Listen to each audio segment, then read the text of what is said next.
পুকুরের জল সবাই ব্যবহার করে, কিন্তু পান করে না। তেমনি চরিত্রহীন নারীকে সবাই ব্যবহার করে, কিন্তু বিয়ে করে না। কেউ কাউকে ছুঁয়ে কথা দিয়ে কথা না রাখলে হয়তো সে মানুষটা মরে যায় না, কিন্তু ছুঁয়ে দেওয়া বিশ্বাসটা ঠিক মরে যায়। যদি তুমি একজনকে মাছ ধরে এনে দাও, তাহলে তার একদিনের খাবার জুটবে, কিন্তু তুমি যদি তাকে মাছ ধরাটাই শিখিয়ে দাও, তাহলে তার সারা জীবন খাওয়ার ব্যবস্থা হয়ে যাবে। প্রতিটা মানুষের দুটো রূপ আছে, একটা সামনের আরেকটা ভেতরের। জীবন কারোর জন্য কোথাও বিন্দু পরিমাণ থেমে থাকে না, বরং সুন্দরভাবেই কেটে যায়। যে মানুষটা আপনাকে ছাড়া বেঁচে থাকতে পারবে না বলে আপনি ভাবছেন, তার জীবন থেকে একবার হারিয়ে গিয়ে দেখুন তার জীবনে কোনো প্রভাব পড়ে কিনা। দেখবেন সব কিছুই ঠিকঠাক চলছে। বড়জোর হুটহাট আপনার একটু অভাববোধ হতে পারে, এর বেশি আর কিছুই না। সময়ের সাথে সাথে সব মানিয়ে নেওয়া যায়। মাঝরাতে 5টা পুরুষ কুকুর আড্ডা দিচ্ছিল। হঠাৎ সেখান দিয়ে একটা মেয়ে কুকুর যাচ্ছিল। 5টা পুরুষ কুকুরকে রাস্তায় ওইভাবে শুয়ে থাকতে দেখে মেয়ে কুকুরটা অনেক ভয় পেয়ে গেল। হঠাৎ তাদের মধ্যে এক পুরুষ কুকুর উঠে বলল, ভয় পেও না, আমরা কুকুর, মানুষ না, তুমি সাবধানে বাড়ি যাও। বাঙালিদের একটা বিশেষ গুণ আছে, নিজের ছেলে মেয়ের খোঁজ খবর না রাখলেও অন্যের ছেলে মেয়ে কে কোথায় কি করছে তার খবর ঠিকই রাখবে। জীবনের পথ অনেক বড়, হাঁটতে হবে একাকী। চলার পথে হোঁচট না খেলে বাঁচার মর্ম বুঝবে কি। সিঙ্গেল থাকার সুবিধা, মিথ্যে নাটক করতে হয় না, কাউকে হারানোর ভয় করতে হয় না, কষ্ট পেতে হয় না, রাতে শান্তিতে ঘুমানো যায়। জীবনে সুখী হতে চাইলে যে 5টি কথা কখনো বলবেন না। 1. স্বামী স্ত্রীর মধ্যেকার গোপন কথা। 2. নিজের কুকাজের কথা অন্যকে বলা। 3.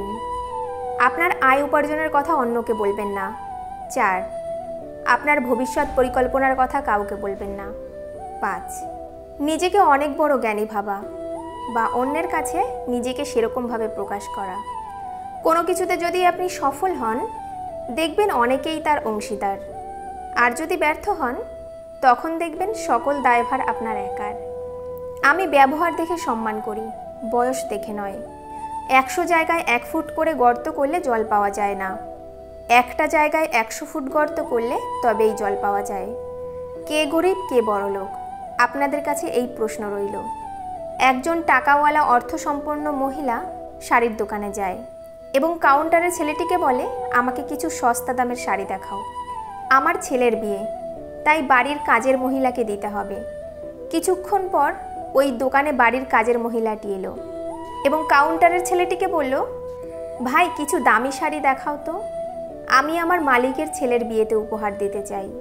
সত্যি বলতে দারিদ্রতা মানি ব্যাগে নয়, মনের মধ্যে থাকে। এক পর্যটক একদিন এমন একটি শহরে বেড়াতে এলেন যেখানে পুরো শহরটি ধার দেনায় ডুবেছিল। তো পর্যটক ভদ্রলোক 500 টাকার একটি নোট হোটেলের কাউন্টারে দিয়ে বললেন, আমি আপনার হোটেলের ভেতরে যাচ্ছি, দেখি কামরা পছন্দ হয় কিনা। হোটেল মালিক সঙ্গে সঙ্গে ঘিওয়ালার নিকট দৌড়ালেন, তাকে 500 টাকা দিয়ে পুরনো হিসাব মিটিয়ে দিলেন। ঘিওয়ালা টাকা হাতে পেয়ে দৌড়ালেন দুধওয়ালার কাছে, আর পৌঁছে 500 টাকা দিয়ে তার হিসাব চুকিয়ে দিলেন। দুধওয়ালা গেলেন গাইওয়ালার কাছে, তাকে 500 টাকা দিয়ে তার ধার পরিশোধ করলেন। গাইওয়ালা দৌড়ে গেলেন খড়ওয়ালার কাছে, 500 টাকা দিয়ে তার হিসাব মিটিয়ে দিলেন। খড়ওয়ালা টাকা হাতে আসতেই ওই হোটেলে দৌড়ে এলেন। ওখানে তিনি মাঝে মাঝে ধারে খাবার খেতেন। হোটেলের মালিককে সেই 500 টাকা দিয়ে তিনি হাঁপ ছাড়লেন। কিছুক্ষণ পরে পর্যটক ভদ্রলোক ফেরত এলেন। তিনি 500 টাকার নোটটি ফেরত নিয়ে বললেন, সরি, কোনো রুম পছন্দ হলো না। গল্প থেকে পাওয়া শিক্ষা, না কেউ কিছু নিল না কেউ কিছু দিল, অথচ সবার হিসাব চুকে গেল। গোলমালটা কোথায়? আসলে কোথাও কোনো গোলমাল নেই, সবারই ভুল ধারণা হলো টাকা আমার। কিন্তু বাস্তবতা হচ্ছে, পৃথিবীতে খালি হাতে এসেছেন, খালি হাতেই ফিরে যেতে হবে। বাবার টাকা থাকলে সহজেই প্রতিষ্ঠিত হওয়া যায়। জিরো থেকে শুরু করে নিজেকে প্রতিষ্ঠিত করতে বুকে দম থাকা চাই। কেউ অতিরিক্ত অবহেলা করলে কিভাবে তাকে উচিত শিক্ষা দেবেন জানেন? তা হলো তার কাছ থেকে দূরে সরে যাওয়া। কারণ এই অবহেলাই হতে পারে আপনার জীবনের সেরা শিক্ষা। সময় নিন, নিজেকে গড়ুন, উচিত জবাব কাজে দিন, মুখে নয়। নিজের উন্নতিতে এতটাই সময় দাও যে অন্যের বদনাম করার জন্য তোমার কাছে যেন সময় না থাকে। মিথ্যা কথা বলে চালাক হওয়া যায়, কিন্তু মিথ্যা কথা বলে কখনো বড় হতে পারবে না। বড় মানুষ হতে গেলে সত্যের পথে থাকতে হবে।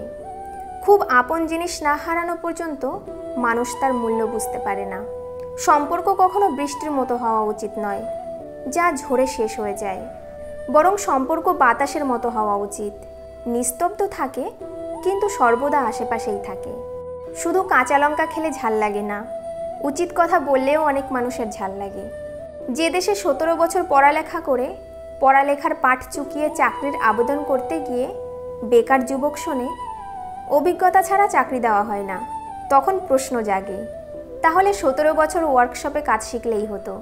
যে দেশে পাশ করার 4 বছরের মধ্যে বিয়ে করতে গেলে পাত্রীর মা প্রতিষ্ঠিত পাত্রের দোহাই দিয়ে বিদায় করে দেয়, সেখানেও প্রশ্ন আসে, 17 বছর পড়ালেখা না করে তো ব্যবসার চিন্তা করলেই হতো, কারি কারি টাকা থাকতো। এদেশে কি সার্টিফিকেট আর 2 টাকার পুরনো নোটের মধ্যে আদৌ কি কোনো পার্থক্য থাকছে? 17 বছর পড়াশোনা করে যদি 12,000 টাকার বেতনে সকাল 9টা থেকে রাত 9টা ডিউটির অফার আসে, তাহলে নামের আগে ওই ইঞ্জিনিয়ার গ্র্যাজুয়েট শব্দের দরকার কি? অটো বা টোটো চালিয়েও তো 15,000-এরও বেশি ইনকাম করা যায়। হঠাৎ করে ধনী হয়ে ওঠা মানুষের বাড়িতে ভুল করেও যাবেন না। বাড়ির প্রত্যেকটা জিনিসের দাম আপনাকে শোনাতে থাকবে। সম্পর্ক তৈরি করা যতটা সহজ, তাকে টিকিয়ে রাখা ঠিক ততটাই কঠিন। বিয়ের পরে স্বামী স্ত্রী বেশি দিন দূরে থাকবেন না, কারণ একটা বিয়ের সম্পর্কের শুরুতে দুজন দুজনকে বুঝতে পারাটা সবচেয়ে বেশি গুরুত্বপূর্ণ। অপর মানুষটাকে একটু আপনাকে বোঝার সুযোগ দিতে হবে। সব জিনিস প্রথম ভালোভাবে শুরু হলে তার রেশ অনেক দিন পর্যন্ত থাকে।